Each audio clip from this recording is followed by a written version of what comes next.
What's up, guys? Hope you're having a good day. So G-Eazy dropped off his new project today. These Things Happen 2, a sequel to, I think it was his debut major label album. So it's a sequel to that. He's got a couple big features on it, Lil Wayne and YG, and you could say E40, but he's kind of like independent underground type of thing. But in this video, what I want to do is I want to do a sales prediction on what I think it's going to sell in the first week.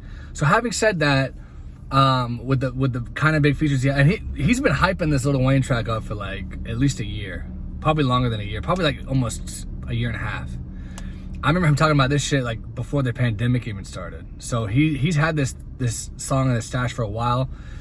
So I haven't heard it yet. Hopefully it's good. And then the YG feature, I don't really care about YG, so that doesn't mean anything to me. E40 doesn't mean anything to me, really. I mean, I used to fuck with E40, but I don't really give a fuck about a feature about him, you know what I mean? So, I mean, I'm gonna be honest, G-Eazy, I fuck with G-Eazy heavy, I really do. A lot of people hate on him, but he seems like a cool ass dude. Like, he's not afraid to admit that he does cocaine, you know what I mean? He does Molly, he does drugs, he likes to party. And that shit does get old after a while, but I mean, he admitted it and he's been open about it. A lot of rappers, they do drugs and shit, and they're actually drug addicts and they're scared to admit that they do this shit.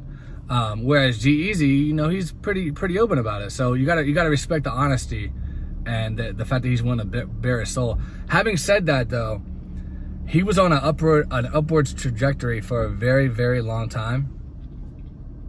But the past 2 years or so, he's been going down. And his last mixtape album, whatever you want to call it, that came out during the pandemic, was a big departure from his usual rapping style.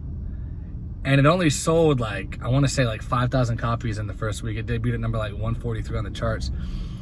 And G-Eazy, ever since that failure, has been trying to recreate the magic of his old releases, like Him and I, like these huge top 20 hits. And he's been failing. He has dropped, you know, songs with Chris Brown, songs with some other stuff, I can't remember who. And they haven't sold very well. He did a song with Demi Lovato. You know, I don't know where it debuted at, but it didn't do like some amazing like charting position. So it's definitely gonna outsell his last one. Let me say that. Let me get that out of the way. It's definitely gonna outsell the mixtape he put out last year, or album, whatever you want to call it. It's definitely gonna outsell that. But it's gonna be hard for him to turn his career around. It's gonna be very, very hard for him to get back to where he was. But in terms of first week sales on this one, guys, listen, it's gonna be a big drop off from his last couple albums, excluding the one he just dropped last year.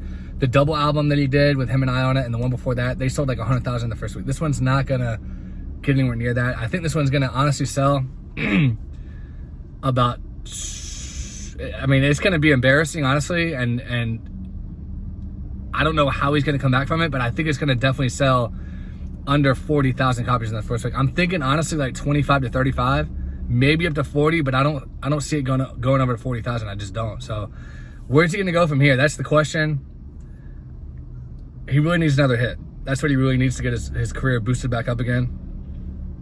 And I'm rooting for him because I really like G-Eazy, but you know, right now it's not looking good, but hopefully he can turn it around. So anyway, guys, thanks for watching. Please subscribe if you haven't. Give me a like. Let me know in the comments what you think G-Eazy's gonna sell in the first week with These Things Happen 2, and I'll talk to you guys later.